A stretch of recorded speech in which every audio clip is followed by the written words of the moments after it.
orang-orang yang tidak pernah bisa kembali ketika memasuki hutan ini. Apabila pengunjung atau orang tersebut berani memasuki daerah-daerah terlarang yang berada di hutan atau alas purwo.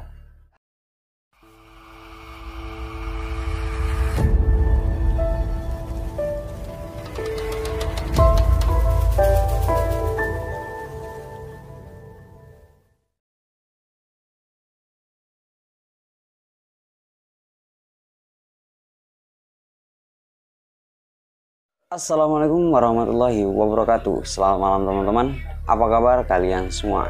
Semoga tetap dalam keadaan sehat walafiat ya. Dan tentunya dalam lindungan Allah Subhanahu wa taala. Di kesempatan pada malam hari ini aku akan menceritakan beberapa kisah horor yang dialami oleh beberapa masyarakat Indonesia. Lah, bagaimana ceritanya dan seperti apa sih kejadiannya? Simak video ini baik-baik. Buat teman-teman yang belum subscribe channel ini, silahkan subscribe channel ini terlebih dahulu ya. Dan silahkan like jika teman-teman suka, serta bantu share ke teman-teman kalian. Oke, langsung saja kita ke ceritanya. Sebelum tengah malam, jangan tonton sendirian.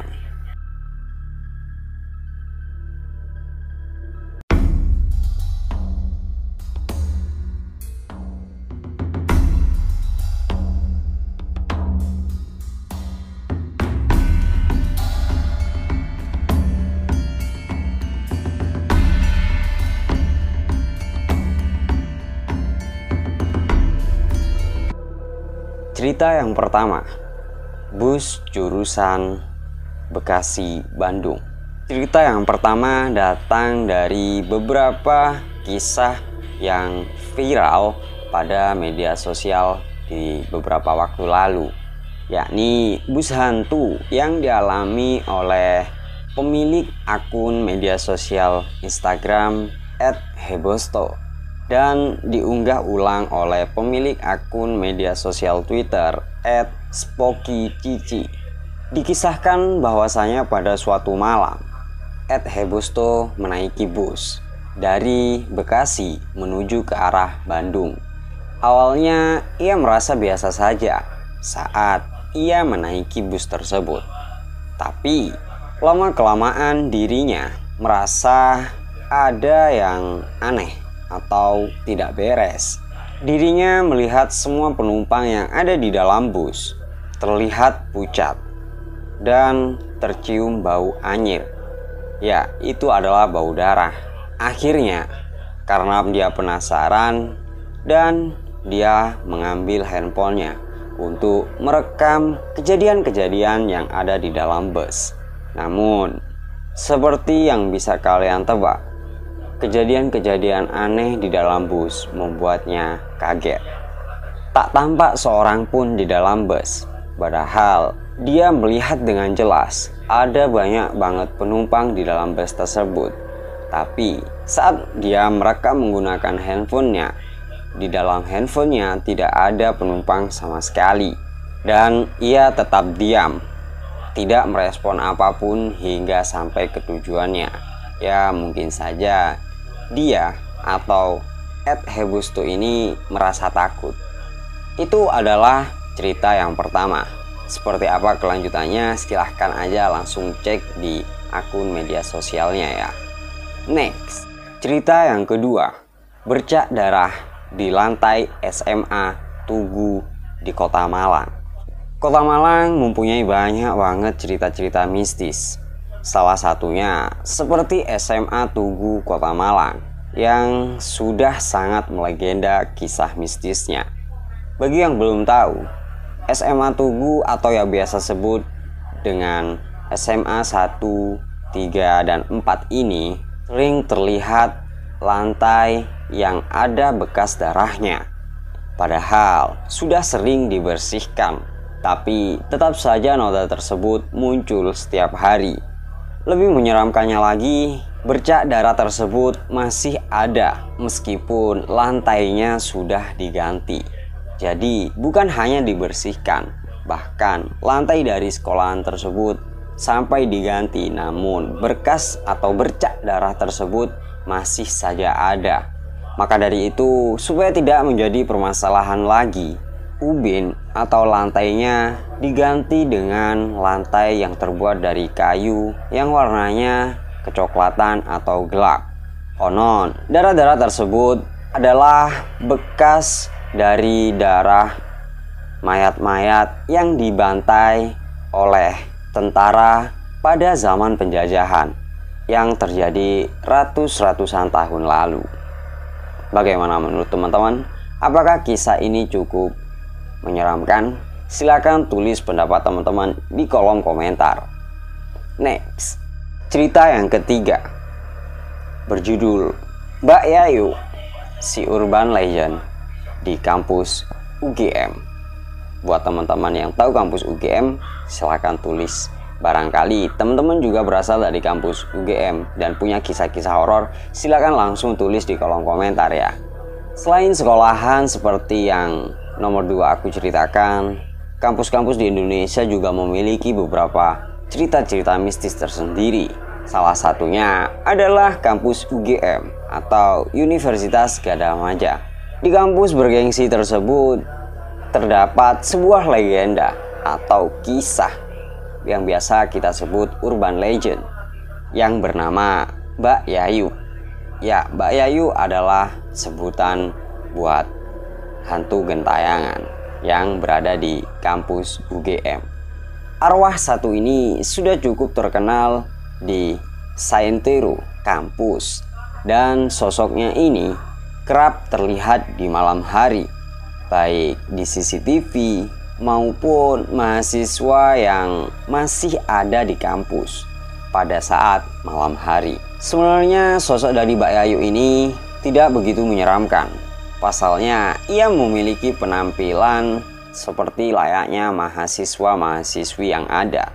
Namun yang membuatnya terlihat menyeramkan adalah tatapannya yang kosong dan mukanya yang pucat. Menurut beberapa cerita, Mbak Yayu dulunya adalah seorang mahasiswi UGM yang terpaksa bunuh diri karena judul skripsinya ditolak oleh pihak kampus. Nah, buat teman-teman yang mungkin saja saat ini sedang mengajukan judul untuk skripsinya dan ketika judul kalian ditolak, ya kalian harus berpikir secara sehat lah. Masa iya kalian harus mengakhiri nyawa kalian hanya karena judul kalian ditolak? Toh kalian juga bisa mengajukan judul lagi. Itu pesan dari saya. Bagaimana menurut teman-teman? Apakah kisah ini layak untuk dijadikan kisah misteri? Silahkan tulis di kolom komentar. Next, kisah yang keempat, lubang buaya yang sudah tersohor. Kisah mistis ini datang dari Lubang Buaya yang merupakan salah satu wisata bersejarah di daerah kota Jakarta. Tempat ini dulunya terjadi sebuah tragedi yang mana lokasi ini dijadikan tempat pembuangan mayat. Ya, pembuangan mayat korban-korban dari G30 SPKI. Oleh karena itu, sampai saat ini tempat tersebut masih memberikan nuansa yang begitu menyeramkan bagi siapa saja yang melihatnya. Ditambah lagi menurut beberapa cerita yang beredar di kalangan masyarakat bahwa di saat malam hari kerap kali terlihat penampakan-penampakan tentara yang wajahnya berlumuran darah. Bagaimana menurut teman-teman? Apakah kisah yang nomor 4 ini cukup membuat kalian merasa merinding? Silakan tulis di kolom komentar. Cerita yang kelima berjudul Alas Purwo. Siapa yang tidak tahu dengan Alas Purwo? Tidak jauh dari kisah KKN Desa Penari yang sempat viral di tahun lalu, Alas Purwo menjadi tempat yang cukup menyeramkan bagi orang-orang yang mendengarnya. Ada sebuah kisah di Alas Purwo ini yang mana Alas Purwo merupakan sebuah hutan yang terletak di kota Banyuwangi yang begitu menjadi sorotan warga sekitar. Sejak dulu kawasan ini terkenal dengan adanya kerajaan makhluk gaib yang sangat besar, sehingga banyak sekali orang-orang yang takut untuk melewatinya. Banyak juga cerita-cerita mistis atau cerita horor yang mengerikan tersebar luas dari hutan yang satu ini. Salah satunya adalah orang-orang yang tidak pernah bisa kembali ketika memasuki hutan ini.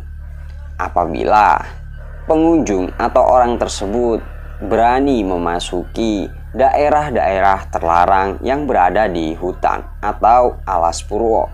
Hal ini bisa saja terjadi karena mungkin saja orang tersebut atau pengunjung tersebut disesatkan oleh makhluk yang berada di Alas Purwo. Next, kisah yang keenam atau yang terakhir. Kisah ini berjudul Dibantu Melahirkan oleh Makhluk Halus. Kisah ini tidak kalah menyeramkan dengan beberapa kisah yang udah aku sampaikan sebelumnya, yakni di mana seseorang dibantu melahirkan oleh makhluk halus. Pada mulanya ada seorang ibu yang sudah datang ke rumah sakit untuk melahirkan, dan akhirnya ibu tersebut melahirkan dengan selamat.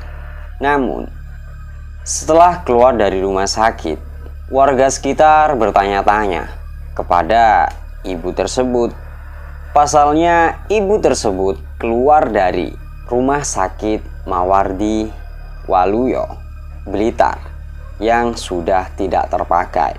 Namun ibu tersebut dengan yakin menjawab bahwasanya ia masuk ke rumah sakit pada umumnya dengan banyak dokter, perawat, pasien, dan kini rumah sakit tersebut dipindahkan ke lokasi yang baru di daerah Karangtengah, Sanan Wetan, Blitar. Bagaimana kejadian ibu tersebut saat melahirkan? Apakah benar memang ada arwah yang gentayangan di rumah sakit tersebut dan membantu persalinan dari ibu-ibu tersebut? Atau memang ada dokter dan suster, bahkan pasien-pasien yang masih berada di rumah sakit tersebut? Bagaimana? Silakan tulis pendapat teman-teman di kolom komentar. Ya, itu adalah beberapa cerita horor atau mistis yang cukup melegenda di kalangan masyarakat. Bagaimana menurut teman-teman? Apakah ada salah satu dari 6 cerita ini yang bisa membuat bulu kuduk teman-teman merinding? Silakan tulis di kolom komentar. Atau bahkan teman-teman juga punya cerita-cerita horor menarik atau kisah mistis pengalaman teman-teman, silakan kirim ke email yang udah aku siapkan di kolom deskripsi. Oh ya, tulis juga di bawah ya, ide-ide apa yang cocok buat aku jadikan konten. Mungkin untuk malam ini cukup sampai di sini saja. Kurang lebihnya aku mohon maaf yang sebesar-besarnya. Askal Maulidi pamit undur diri. Assalamualaikum warahmatullahi wabarakatuh. Sebelum tengah malam, jangan tonton sendirian.